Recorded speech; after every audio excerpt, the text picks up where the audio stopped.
이제 서풍비 바람도 별로 안 좋습니까? 날씨가 많이 변했습니다. 정말 계절이 변하고 있는 것을 느낍니다. 계절이 변하면서 또 이 세상이 변하는 것을 느끼고 또 영원한 세상이 가까이 온다는 것을 또 느끼고 그렇게 살아가는 계절인 것 같습니다. 네, 오늘 또 우리 누가복음 22장에 있는 말씀으로 오늘 좀 은혜 받도록 하겠습니다. 누가복음 22장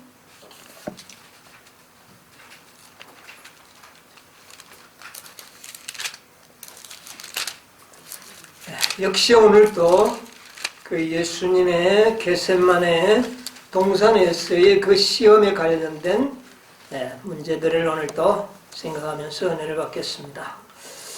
22장 43절로부터 있는 말씀을 한번 보도록 하겠습니다. 사자가 하늘로부터 예수께 나타나 힘을 돕더라. 예수께서 힘쓰고 해서 더욱 간절히 기도하시니 땀이 땅에 떨어지는 핏방울같이 되더라. 기도 후에 일어나 제자들에게 가서 슬픔을 인하여 잠든 것을 보시고 이르시되 어찌하여 자느냐 시험에 들지 않게 일어나 기도하라 하시니라. 우리 예수님의 마지막 이 겟세마네 동산에서의 그 시험은 우리에게 매우 심각한 많은 문제들을 가르쳐주고 있습니다. 제자들이 잤다고 하는 문제를 여러 번 언급하고 있습니다. 그들이 여기는 어떻게 잠들었다 그랬어요? 뭐 때문에? 슬픔을 인하여 잠든 것을 보시고 제자들은 예수님의 그 고통을 보면서 까닭은 잘 이해 못했지만 제자들의 마음은 어떻게 했습니까? 매우 슬펐어요. 한 번도 이런 일이 없으셨던 예수님께서 그렇게 고통을 당하시는 모습을 보면서 제자들은 마음이 슬펐습니다. 그러면 잠이 안 와야 될 거 아닙니까? 그런데 어떻게 해요? 슬픔을 인하여 견디지 못해서 그만 눈이 깎여버리는 잠든 상태에 떨어졌다. 여러분, 왜 이 제자들이 잠이 들었는가? 연구해야 되지 않겠습니까? 왜 제자들이 잠이 들었냐고 말이에요. 우리네는 슬픔은 잠이 또 안 오는데. 그래야 되는 게 맞습니다. 예내신의 말씀 하나 보도록 하겠습니다.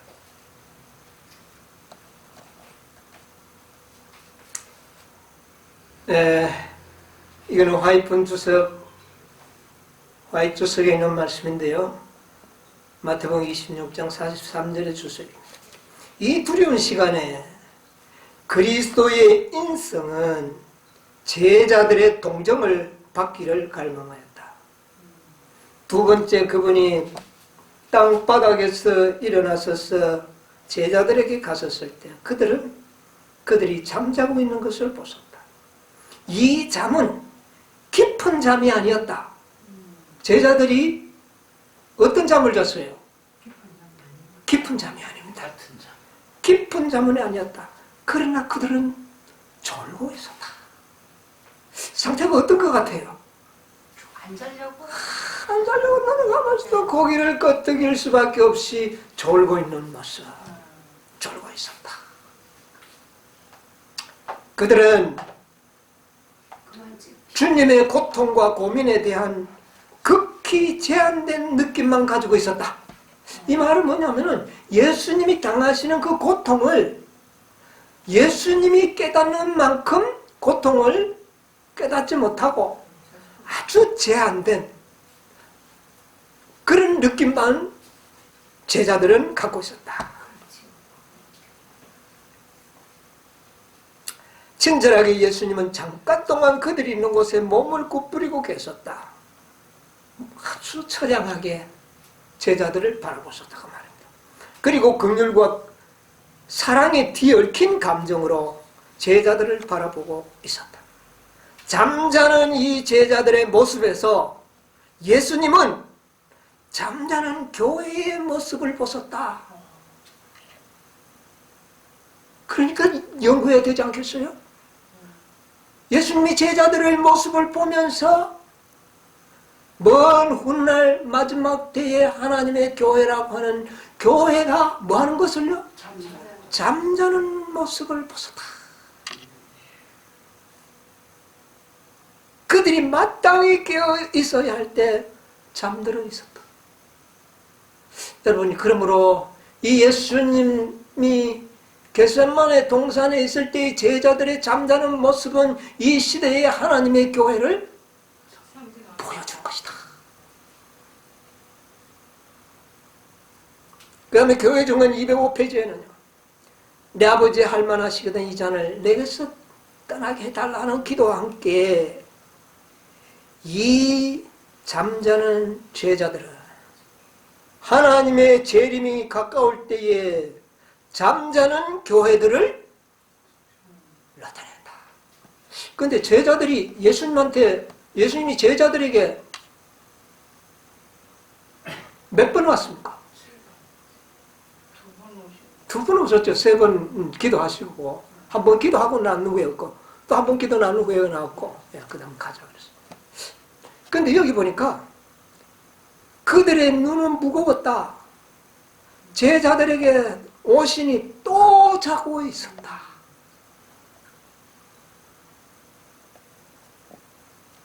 제자들이 첫 번째 잘 때 예수님이 오셨고 두 번째 잘 때 또 오셨어요.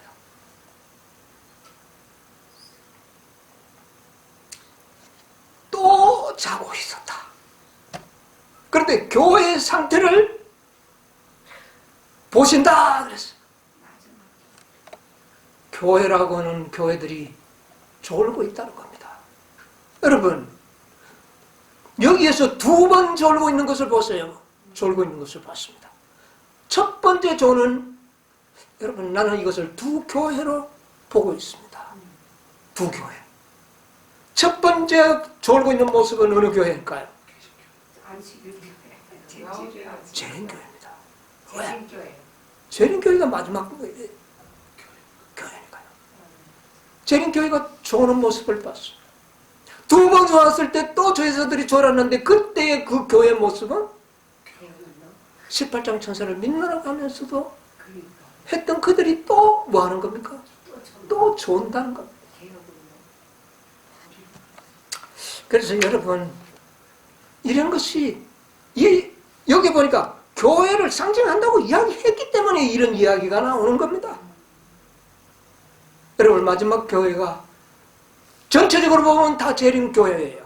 그러나 구체적으로 보면은 셋째 천사의 한 백성이 있죠. 하나님의 교회입니까? 아닙니까? 마지막 교회죠. 마지막 교회입니다. 개혁운동도 분명히 하나님의 섭리에 의하여 탄생된 교회입니다. 그런데 그들도 또 어떻게 해요? 쏜다. 여러분, 분명하지 않습니까? 세 번째는 이제는 또 가자. 잘 시간이 없어. 그때 또 시간이 있었더라면 또 어떻게 했을까요? 여러분, 인간은 별 볼 일 없습니다. 여러분, 현대 진리도 별 볼 일 없습니다. 오래 가다 보면 우리도 어떻게 될까요? 우리도 또 좁니다. 그런데 우리는 좋을 여가가 없어. 왜? 예수님께서 이제 가자. 이제 시간이 다 됐다. 가자. 이렇게 되는 거예요. 참 아름답게 이 상징을 자연스럽게 우리에게 깨닫게 해주신 우리 하나님께 감사해야 되겠습니다. 왜 제가 이것을 이야기하느냐? 우리 가정공부 시간에도 배웠지만 구속의 경륜을 알지 못하면은 그 시대에 합당한 믿음을 준비하는 일을 실패한다는 겁니다. 요게벳이 그 시대의 구속의 경륜을 알지 못했다면 모세를 보호하는 일에 실패했다는 겁니다. 모세가 구속의 경륜을 이해했더라면 실수를 안 했다는 겁니다. 그런데 구속의 경륜을 모르니까 자기 힘으로 하려고 한 겁니다.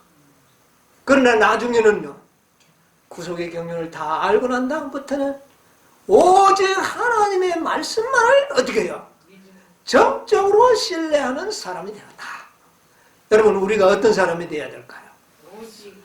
오직 말씀만을 전적으로 신뢰. 그런 사람이 되기 위해서는 말만 그렇게 되는 것이 아니라 구속의 경륜을 알아야지만 그런 사람이 될 수가 있다고 말입니다.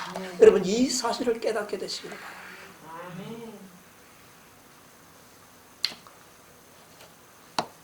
그런데 여기 또 교회 증언의 2권에 보면 또 이런 말씀이 있어요. 이거는 337페이지에 있는 말씀입니다. 사람들은 은혜의 기간의 마지막에 살고 있지만 아직도 부주의하고 어리석다. 목사들은 그들을 깨우는 힘이 없다.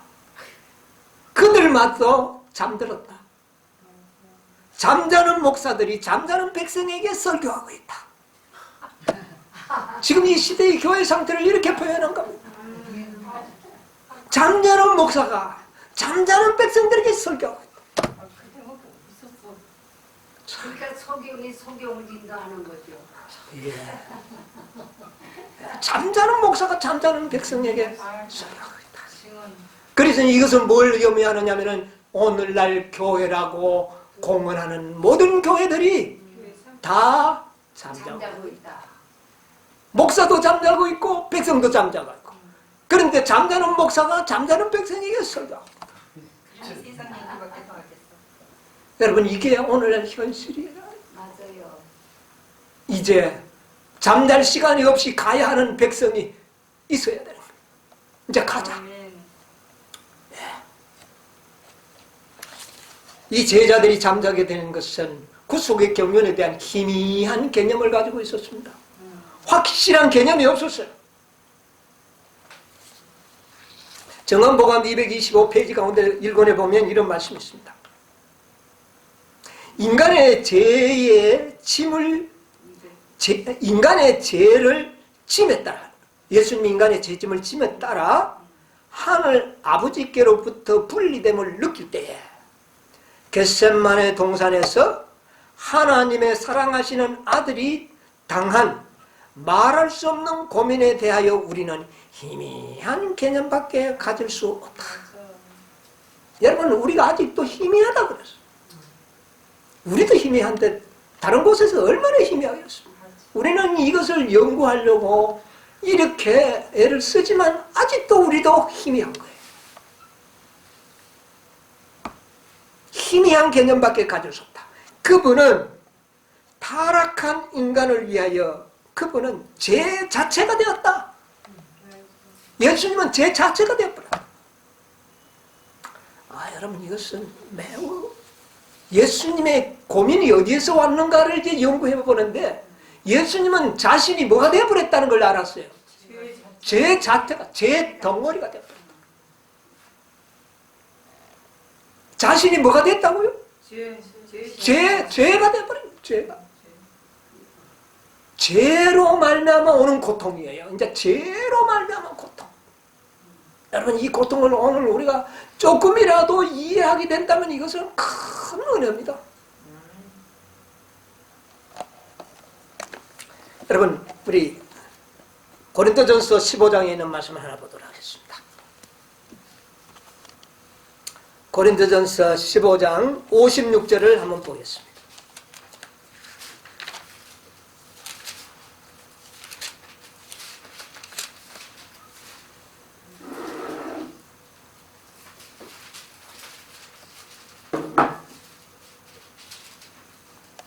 (56절요) 사망에 쏘는 것은 죄요, 죄의 권능은 율법이라. 예, 이 말씀 우리 자세히 한번 보도록 하겠습니다. 사망에 쏘는 것은 뭐요? 죄요. 죄의 권능은 무엇이라? 율법이라. 이 말을 조금 다르게 표현하면 죄가 가장 무서워하는 것은 뭐라고요?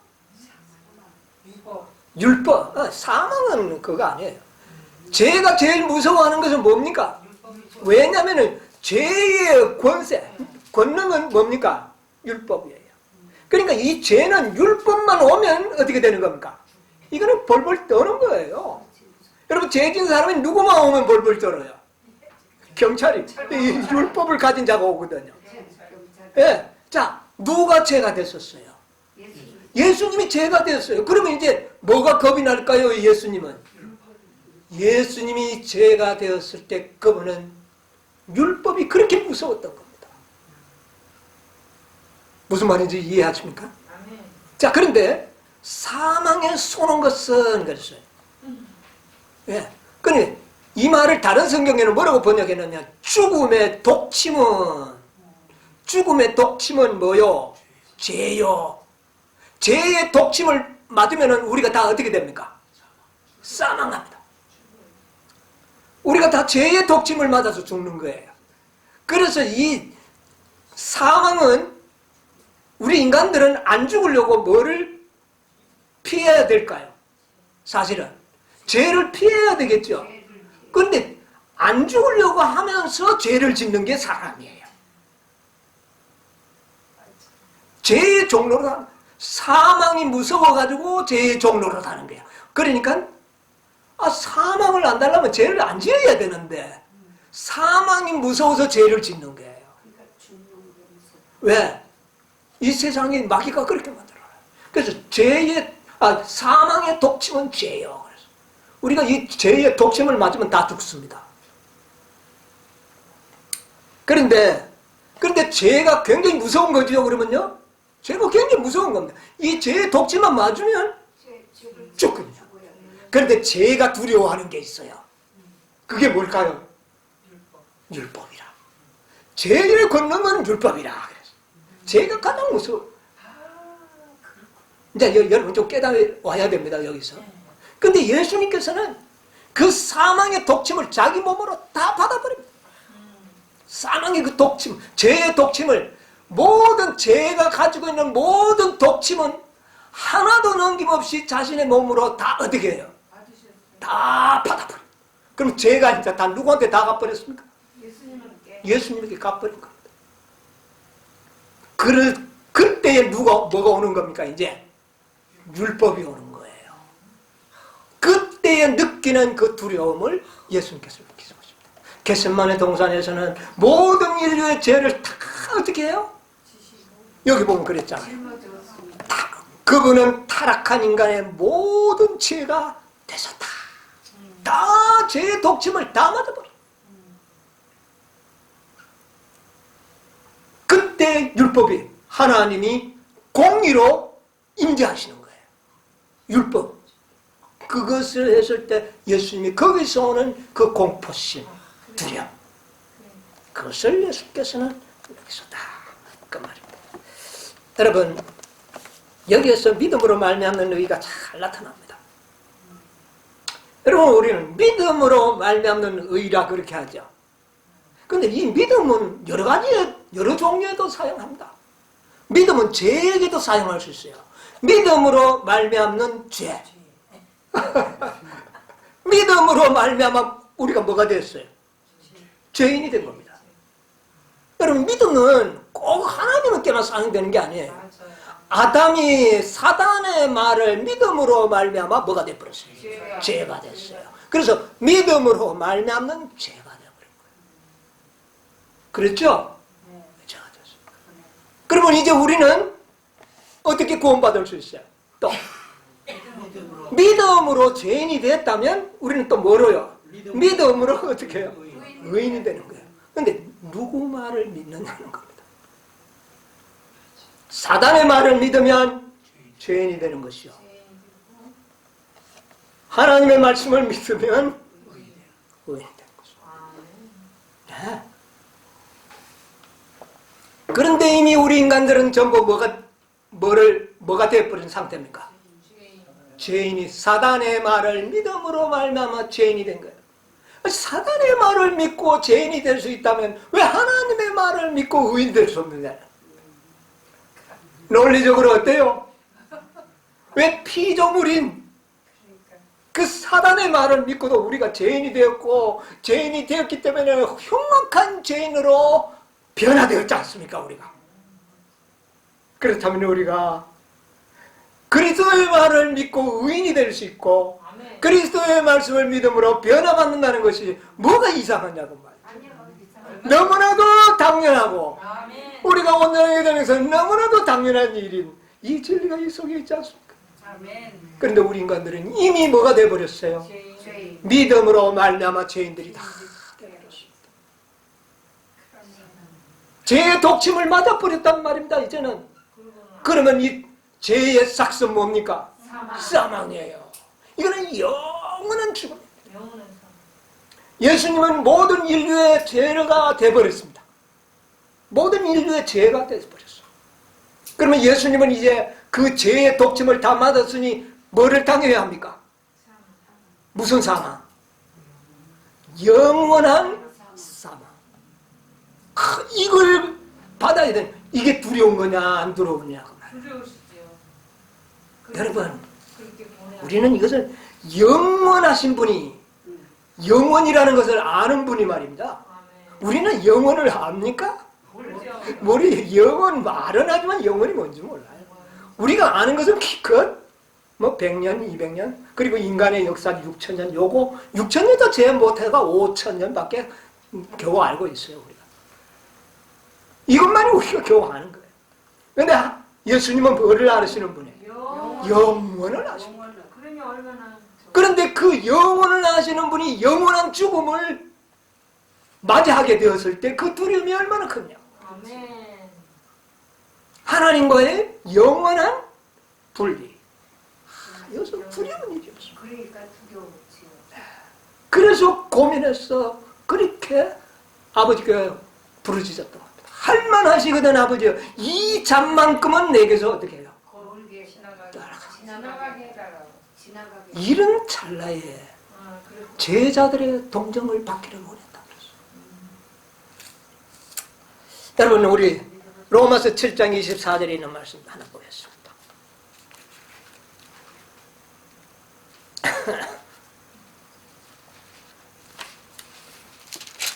잘하는 말씀이죠.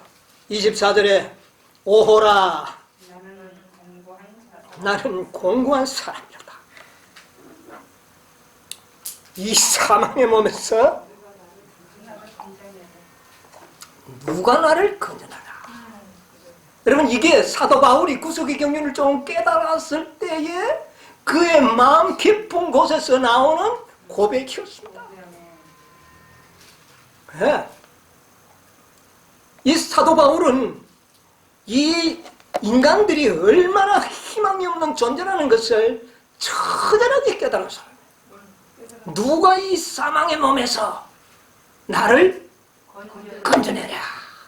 자, 그 말을 좀 이해하려면 18절부터 봐야 합니다. 내 속, 곧 내 육신에 뭐가요?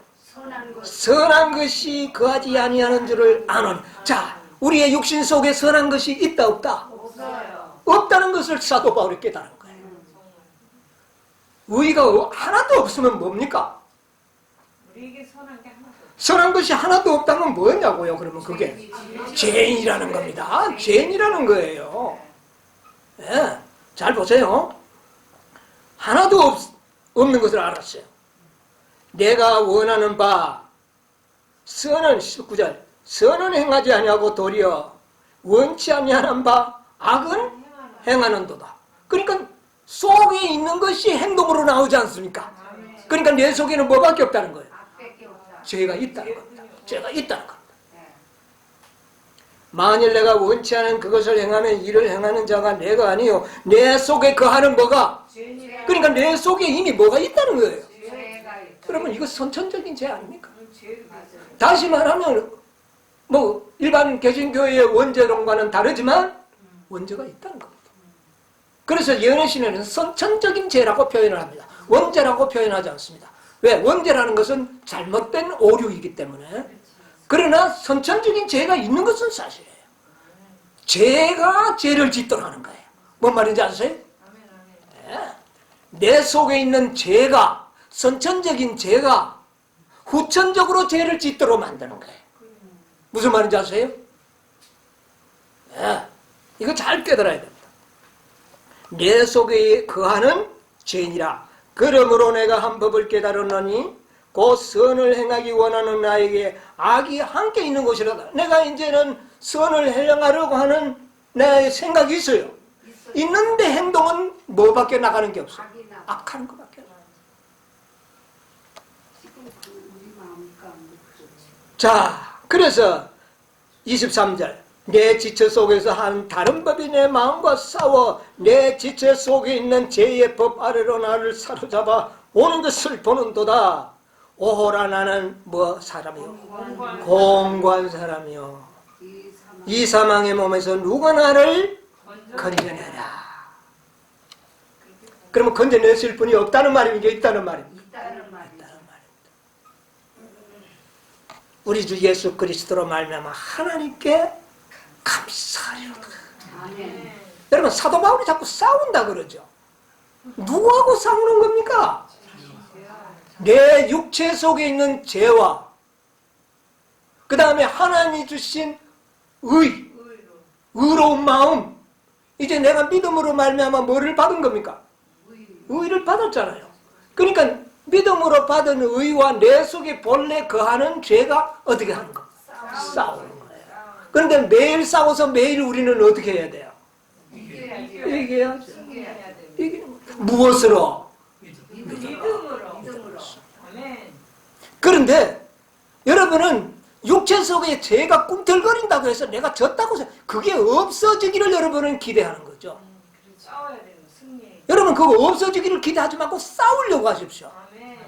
여러분 속에 죄가 있습니다. 그 말은 뭐냐면은 우리 육체의 유전자 속에는 죄의 성질이 들어있다는 겁니다. 그 성질은 내 육체를 통하여 나타나는 겁니다. 그런데 그거와 나는 뭐 해야 돼요? 싸우는 거예요. 이겨야 돼요. 그런데 우리는 그 죄가 꿈틀거리고 막 싸우려고 하면 이건 내가 아직 죄가 있구나. 이건 나쁜 놈이구나. 이렇게 실망하지 말라고 말입니다. 아멘. 그것은 당연한 거예요. 아멘. 아시겠습니까? 근데 사단은 봐라, 네 속에 아직 죄가 있지?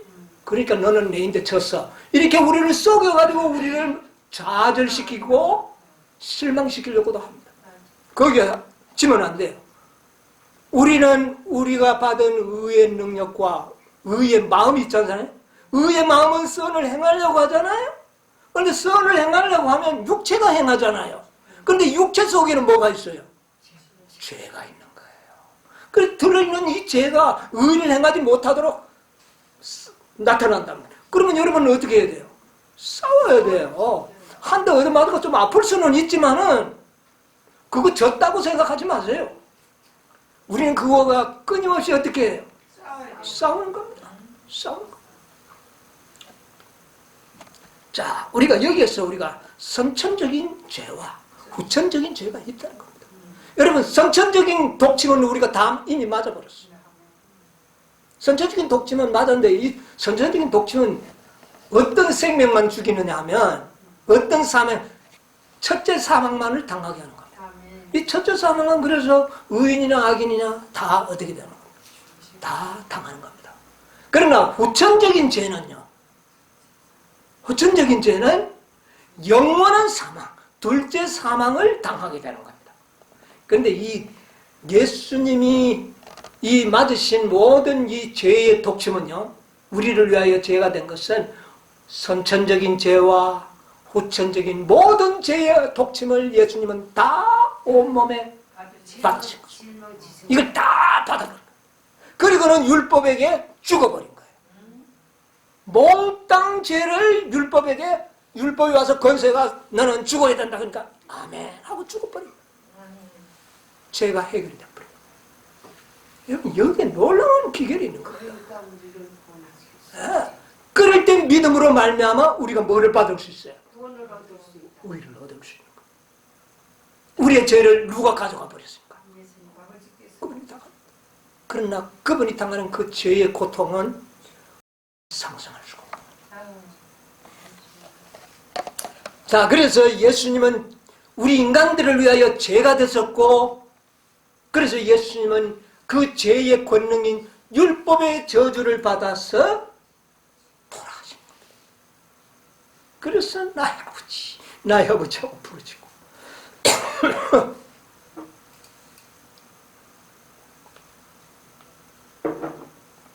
갈라디아 3장 13절에 뭐라고 그랬습니까?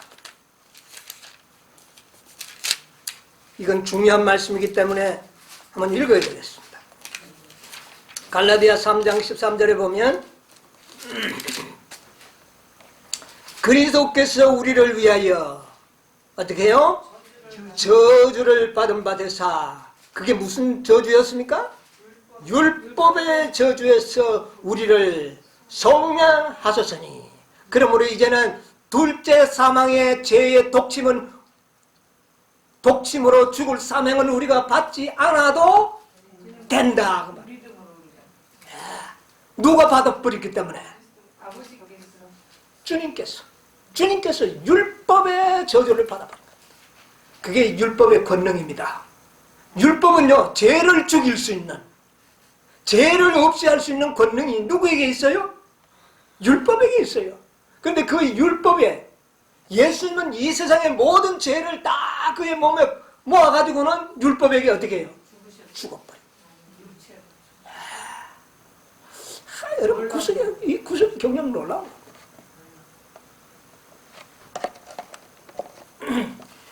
우리 인간들이 가장 무서워하는 그 사망의 고통, 그것을 예수님께서 몸소 율법의 저주를 받고 죽어버립니다. 이것은 우리를 구원하는 것이에요. 이게 이제 죄에서 우리를 구원하신 것입니다. 그래서 우리를 위하여 그분은 죄가 됐었다. 그 말입니다. 자, 여기 가려법은 기별 1권 332페이지에 있는 말씀을 제가 읽어드릴게요.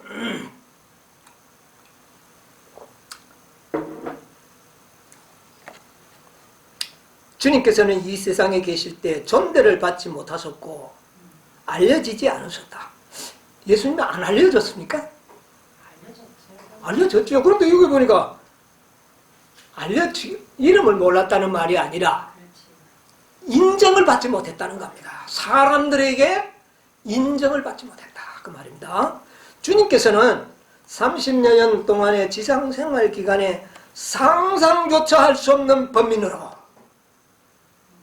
그의 심령이 매우 상하셨다. 33년, 그러니까 어린아이 때부터 돌아가실 때까지 그의 매 순간은 일반 사람들이 상상할 수 없는 범민이 있었다.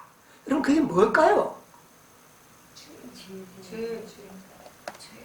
우리하고 다른 사명을 가지고 있었어요.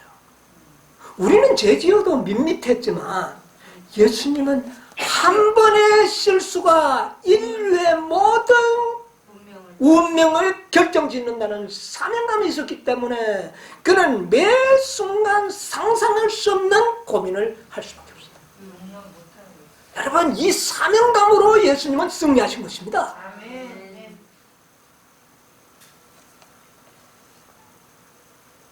말구유로부터 갈바리에 이르기까지 행로는 비애와 슬픔으로 그늘져 있었다. 인간의 언어로 표현할 수 없는 마음의 아픔을 그분은 견디셨다. 여러분, 예수님이 다니시면서도 제자들이 볼 때는 참 예수님이 평화로워 보였는지 모르지만 그의 마음에는 큰 아픔을 견디시고 계셨다. 늘 예수님의 심장을 찔렀어요. 많은 사람들이 와서 찔렀고 많은 죄들이, 많은 원수들이 예수님의 넘어뜨리려고 했던 것. 그것을 예수님은 항상 느끼고 계셨던 겁니다. 여러분, 원수들이 뺑 돌려 쌓여 있다고 여러분 상상을 해보십시오. 죽이려고 하는 원수들이. 여러분, 잠이 오겠습니까? 잠이 오지 않을까? 네. 주님께서는 진정한 의미에서 내게 임한 근심 같은 근심이 있는가? 라고 말씀하실 수 있었다. 자, 잘 들으셔야 됩니다. 완전한 증오심으로 죄를 미워하심으로. 예수님만큼 죄를 미워하신 분이 없어요. 모든 인류의 운명을 타락으로 만들고 우주의 정말 저주의 표적이 되게 만들었던 이 지구에 모든 이런 운명을 가져온 원인이 뭡니까? 죄입니다.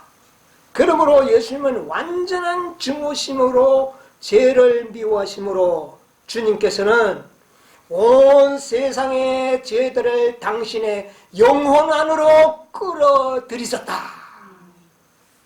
여러분, 이 모든 타락한 인간들의 죄를 자신의 몸 속으로 다 어떻게 해요?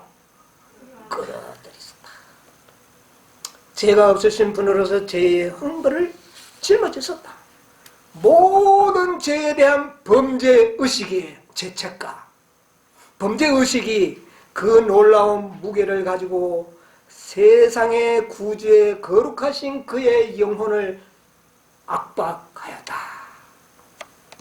아담의 모든 아들과 딸들이 가진 악한 생각, 악한 말, 악한 행동은 당신 자신께 징별을 요구하였는데, 여러분, 우리가 지은 모든 죄의 형벌이 누구에게 지금 내리는 겁니까? 예수님에게 임한다는 겁니다. 요구하였는데 이는 주님께서 인간의 대치물이 보증인이 되신 까랍니다. 비록 자신의 죄가 아니라 할지라도 그 범죄의식은 주님의 심령을 인간의 범죄로 인하여 찢어지고 멍이 들게 하였으며, 우리로 당신 안에서 하나님의 의가 되게 하시기 위하여 죄를 모르는 주님께서는 우리를 위하여 죄가 되셨다. 여러분, 믿음으로 말미암는 죄, 믿음으로 말미암는 의를 잘 구원하시기 바랍니다.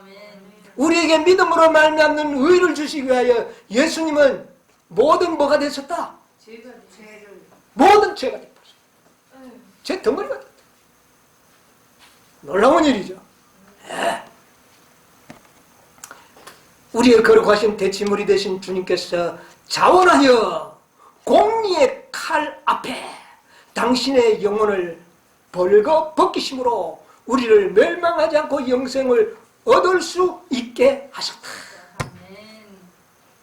공의의 칼이 뭡니까? 율법의 권능입니다. 이게 율법의 권능이에요. 율법이 뭐예요? 공의의 칼입니다. 그래서 예수님은 율법의 저주를 받으셨다. 이것은 우리들에게 매우 놀라운 일입니다. 예, 죄가 되신 것입니다. 히브리서 2장 9절에 있는 말씀을 보겠습니다. 히브리서 2장 9절.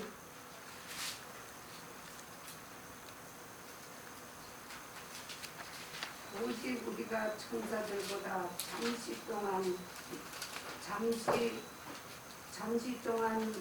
못하게 하심을 입은 자, 곧 죽음의 고난 받으심으로 말미암아. 예, 죽음의 고난을 받으심으로 인하여, 그 다음에요, 영광과 정기로 관을 씌우신 예수를 보니 이를 행하심은 하나님의 은혜로 말미암아 모든 사람을 위하여 죽음을 맛보려 하심이니. 이렇게 십자가의 죽으심은 하나님의 은혜로 말미암아 모든 사람을 위하여 어떻게 해요?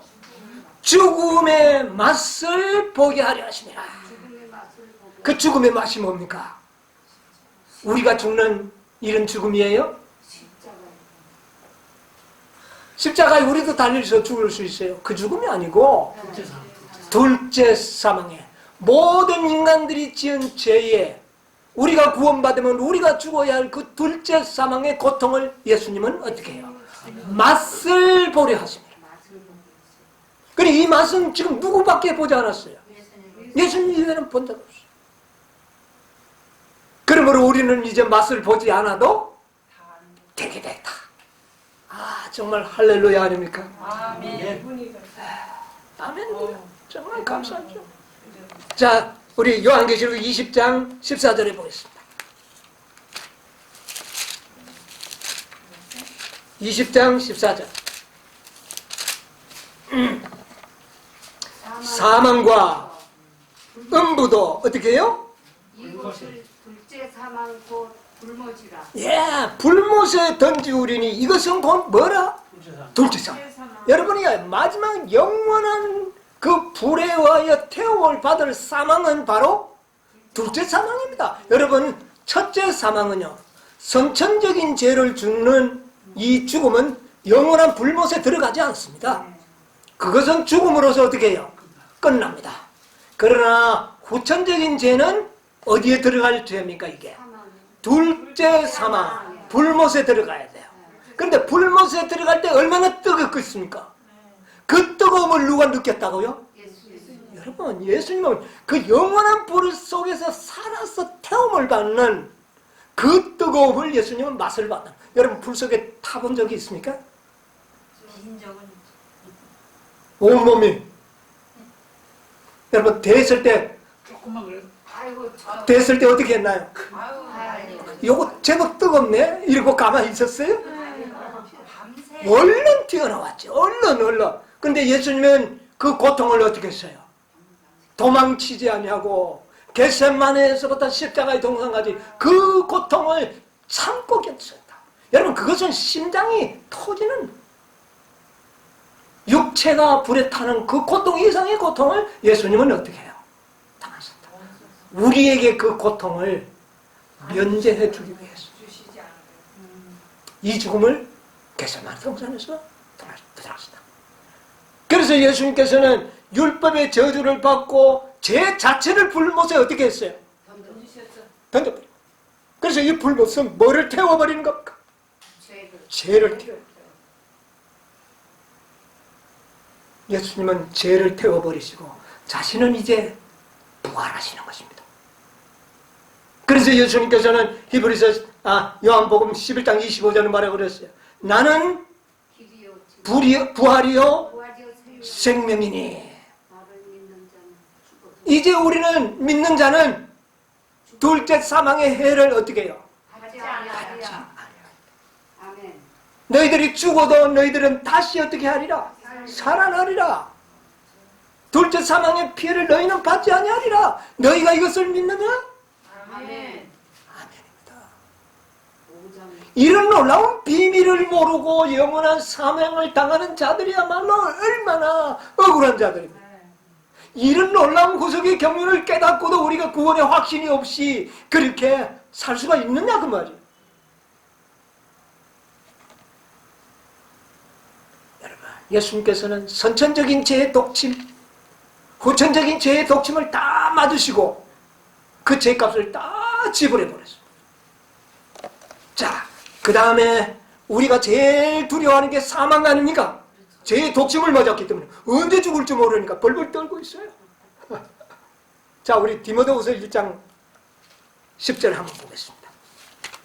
디모데후서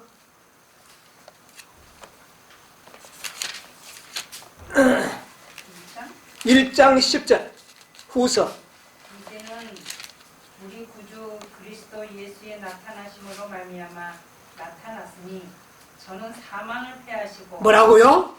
사망을 저는 사망을 어떻게 해요? 패하시고 여러분, 우리들은 믿음으로 말미암아 우리에게는 뭐가 패해진 사람들이에요? 사망이 패하시고 사망이 패해지고 그 다음에요. 복음으로써 생명과 썩지 아니할 것을 드러내시고 예, 우리에게는 이제 썩지 않을 것으로 우리는 어떻게 해요? 얻게 될 것이다. 그럼 이게 믿음으로 말미암는 거예요. 계시록 1장 18절에 있는 말씀 보겠습니다. 계시록 1장 18절에 곧 산자라 1장 18. 내가 전에 어떻게 해요? 죽었었노라. 볼지어다 이제는 내가 세세토록 살아있어 사망과 음부의 열쇠를 가졌노니. 예수님이 이제 뭐를 가지고 있어요? 사망의 열쇠. 사망과 생명의 열쇠를 동시에 다 가지고 있어요. 아멘. 모든 권세를 누가 다 받은 겁니다. 예수님. 여러분, 우리가 믿을 때에 우리가 죽어도 예수님은 생명의 열쇠를 가지고 우리를 다시 부활시킬 거예요. 살리시고. 예. 자, 우리 요한계시록 20장 6절.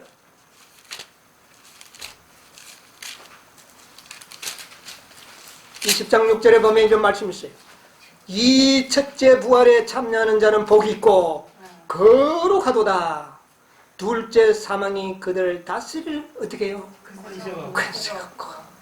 관세가 없고 도리어 그들이 하나님과 그리스도의 제사장이 되어서 이런 자들은 천년 동안 하늘에서 왕노릇하는 특권을 너희들에게 줄 것이다. 아멘. 그냥 영생만 주는 것이 아니라 그리스도와 함께 뭐 하는 것?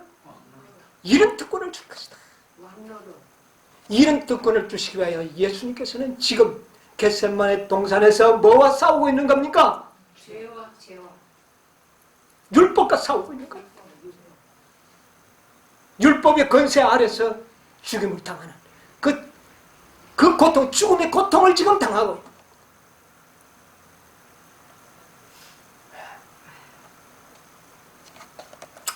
이것이 바로 우리 시대의 소망 겟세마네 장에서 그 간단하게 기록한 그 말씀 속에서 우리가 찾아낼 수 있는 수많은 진리들을 이렇게 유추해내는 겁니다.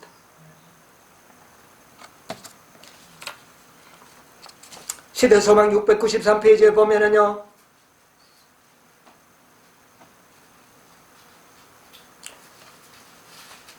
그러나 하나님께서는 당신의 아들과 함께 고통을 당하셨다. 여러분 읽으셨죠? 아버지도 같이 함께 그 죄의 고통을 겪으셨다. 아들이 그 고통스러워하는 모습을 보고 아버지도 고통을 당했다. 천사들은 구주의 고통 당하시는 모습을 지켜보았다. 천사들은 저희 주님께서 사단의 군대에 포위되어 그분의 육신이 몸서리 나고 신비스러운 공포에 눌린 것을 보았다. 하늘에는 침묵이 흘렀다. 검은 거는 모두 멈췄다. 아마 겟세마네에서 고통당하는 그 순간에는 하늘과 우주 거민들에게는 뭐가 없었다고요?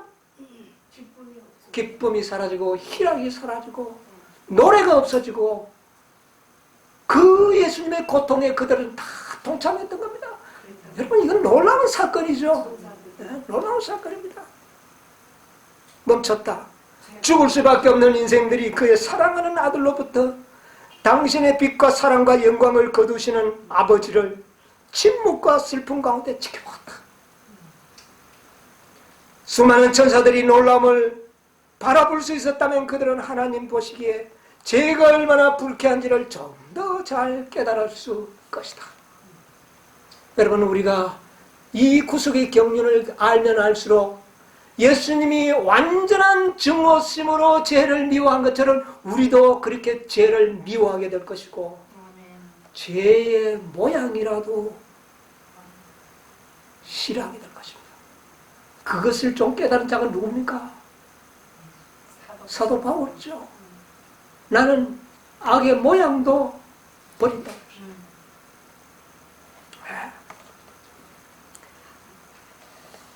화이트보이는 설교집 1권 121페이지 보면 죄가 무엇인가?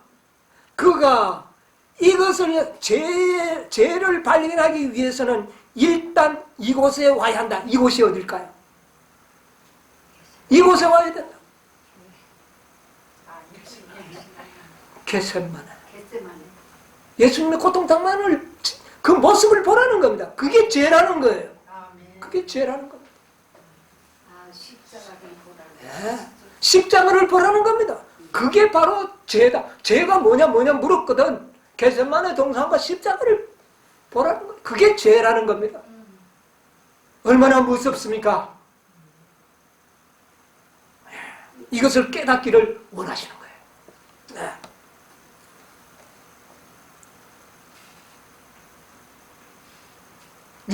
범죄는 율법을 범한 것이다. 우리 인간적인 이론은 뭡니까? 죄는 무엇인가? 불법이 죄다. 요거밖에 몰라요. 그거밖에 모릅니다. 이것이 세상이 알고 있는 것이에요. 그러므로 그는 죄가 무엇인지를 발견한다. 그러나 우리는 더 분명한 것을 알기 위해서는 십자가와 겟세마네를 가본다고 해서 그래 가는 것이 아니라 연구하라는 것입니다. 십자가 겟세마네 동산에서의 그리스도의 죽음이 어떠한 죽음이었는가를 연구해 볼 때 죄가 무엇인지를 깨닫게 될 것이다. 화이트께서 그렇게 산상복음 9페이지 가운데 보면 이런 말씀이 있습니다. 사람이 십자가에 들리신 예수님을 바라볼 때 인간의 죄가 무엇인지를 깨닫게 된다. 죄를 깨닫게 된다. 그는 영광의 주님을 징벌하고 십자가에 못 박게 한 것이 죄라는 것을 깨닫는다. 여러분, 이것을 진실로 깨닫게 되면 죄는 우리 생애에서 멀어지게 될 것입니다. 아멘. 이 죄의 무서움을 아는 그런 백성들이 되어야 합니다. 그렇게 될 때 우리의 생에서 뭐가 끝이 날까요? 죄가 끝이 납니다. 스가랴서 12장 10절에 보면 무슨 말이 있죠? 요것만 읽고 마치겠습니다. 스가랴서 12장 10절.